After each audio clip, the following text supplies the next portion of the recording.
Now, last week, Draymond declined his $27.6 million player option. And when speaking of wanting Draymond back on the Warriors team, his newest teammate, Chris Paul, said this: "Absolutely. I'm excited. I know I've been the sworn enemy for a long time, but I cannot wait to be there, and I cannot wait to get in the locker room with all those guys." Now, Windy, should we expect Draymond to return to the Warriors?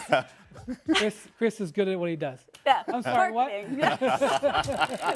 Should we expect Draymond to return to the Warriors? I think so. Draymond has never been an unrestricted free agent before. Mm-hmm. He's been a guy that a lot of teams have a lot of interest in. He's the type of player, unlike I was saying about Kyrie and Durant. And Harden. I do think there would be a market for a player like Draymond Green if he was interested in going to a place like Detroit. He's from Flint. Yep. If he was interested in going to a place that made sense, he fits a lot of places. Like Portland would love to have him. So it wouldn't surprise me if he does take some meetings over the next few days and just to see what it is out there. I cannot see Draymond Green not with the Warriors. And the other thing is the Warriors have taken action to make sure he stays. They traded Jordan Poole. That cleans up their books, obviously cleans up some of the chemistry issues that might have been lingering there, and enables them to give Draymond Green that kind of contract. Also, they can sign him for the most years, and they can spread the money out. So maybe a little bit of drama here and there just for Draymond to have some fun and go through the experience, but I could not see him leaving Steph Curry, especially if the Warriors are going to offer him a representative contract, which it looks like they are. I mean, what do you think, Legs? Well, look, clearly they have to get him back. And I don't think Draymond Green really truthfully envisions himself ever wearing another uniform. I think he considers himself linked. Steph Curry, Klay Thompson, and Steve Kerr. Yeah. And that's how he wants it to go. And I'll be surprised if Draymond Green ever wears another uniform in the NBA. So I think they get it done. They get him back. So the big question becomes, what does that mean for the Warriors now in the Western Conference landscape? That's what I want to ask you. Because are the Warriors the biggest threat to the Nuggets in the West with Draymond, Legs? You can search far and wide. It'd be hard to find people that have been more effusive in their praise of the Golden State Warriors in the Steph Curry era, even to the point where I picked them to repeat as NBA champions going into last season. A lot of that had to do with that next evolution of youth that I thought was going to take the step forward. Because I understand these guys are getting older and they're breaking down a little bit more. So I thought the Moody's and the Wisemans and the Kumingas of the world were going to be that next wave. That hasn't really panned out. And as a result, those injuries and losing Steph Curry in the second half of the year, Andrew Wiggins not being with the team for a couple of months, it made them play out of a different spot. Like they were able to knock off the Kings in an epic Game 7 by Steph Curry. Or if he doesn't do that, and they needed every one of those, they get bounced in the first round. So now you say, are they still there? Are they a championship caliber team? The way I would describe them is in the mix. I can't right now, as we sit here, based on what we saw, their lack of depth, their lack of size, which was a big problem for them. They lost some key guys. I know Chris Paul's coming in. For some people, that moves the needle a lot. For me, not as much, because stylistically, I don't know that that's going to be a great fit for Chris Paul and the Golden State Warriors, and it doesn't address their size issues on the wing or their defensive issues right now. So let's see what else it looks like. But as we sit here in the summer going in, and what Phoenix has just done, I can't say that I expect the Golden State Warriors to be able to beat a team like the Phoenix Suns in a 7-game series. As much as I love their style, and I could be dead wrong, and I'll be glad if I am, and I'll be the first person to say it. But as we sit here right now, Klay, the way he played at the end of the year, he was very good during the regular season. He really struggled in that Lakers series. Defensively, they were not the same team this year as they've been in championship years. Their depth just isn't there. Those guys didn't take the leap forward. They don't seem to trust Kuminga in the postseason. Maybe that changes this year. Maybe it doesn't. We've got to wait and see what happens there. But they've got more to answer.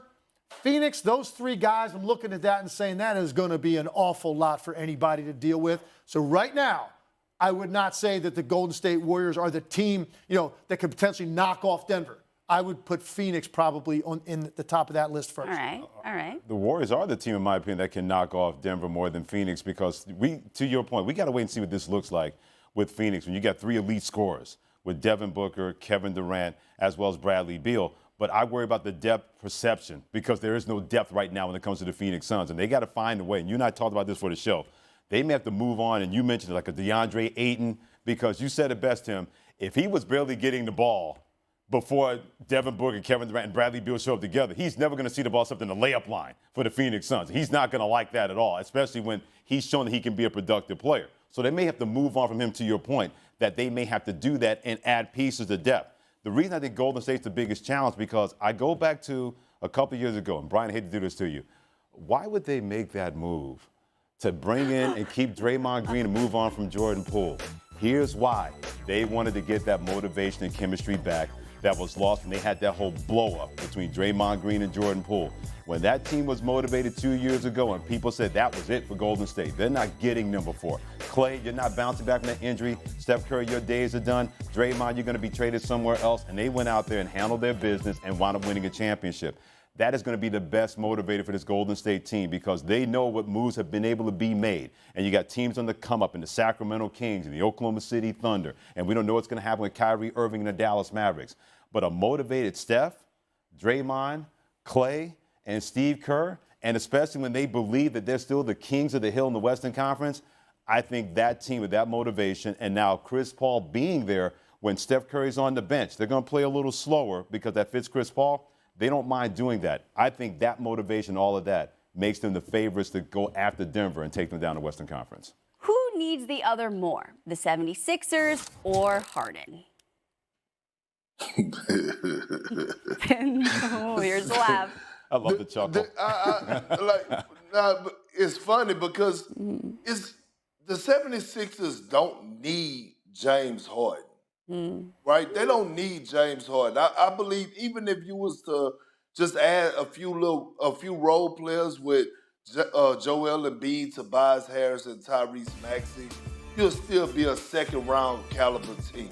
All right, so they don't need James Harden. James Harden needs the Philadelphia 76ers.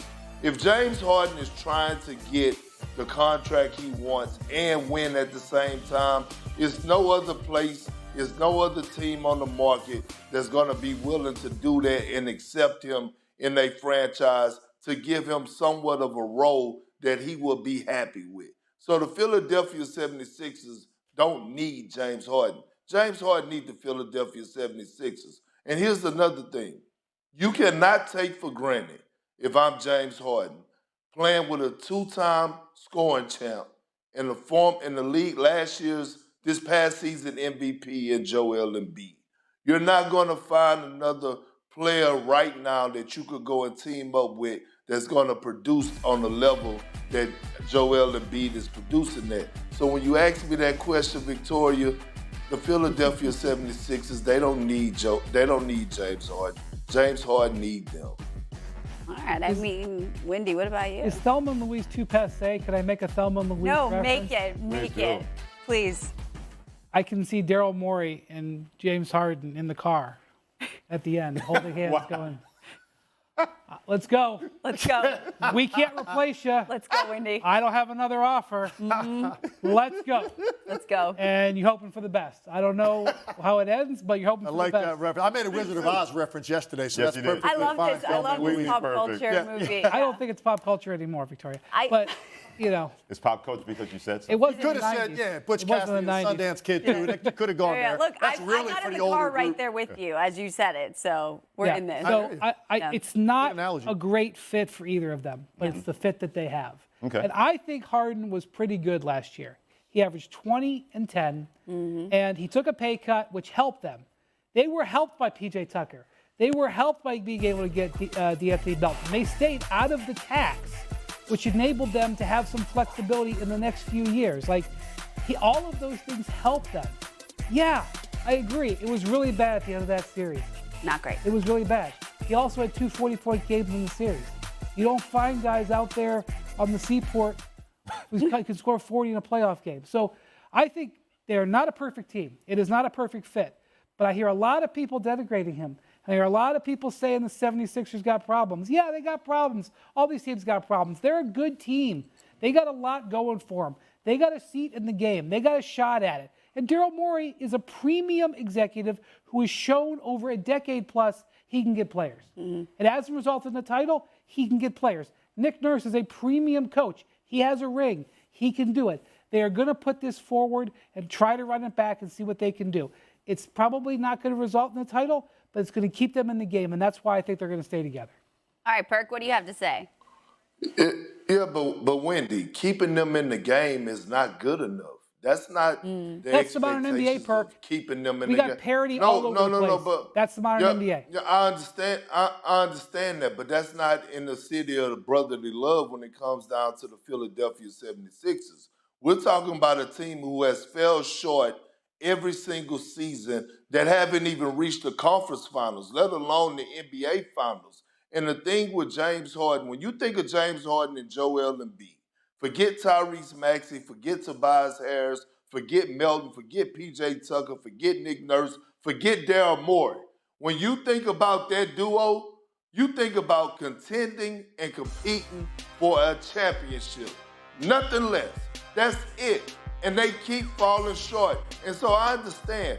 I applauded James Harden all season long in the regular season on his transition to the point guard position, leading the league in assists, like setting up Joel Embiid. I get that. But again, this comes down to championships. And here's another thing. I'm going to go back to what I said earlier. When you have franchise guys like Joel Embiid, you can't take them for granted. And here's why. We know sooner or later, Joel Embiid is going to start questioning and saying, is this the franchise for me?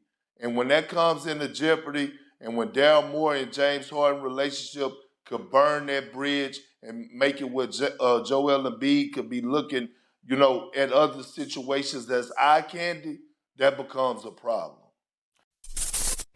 Thanks for watching ESPN on YouTube. For live streaming sports and premium content, subscribe to ESPN+.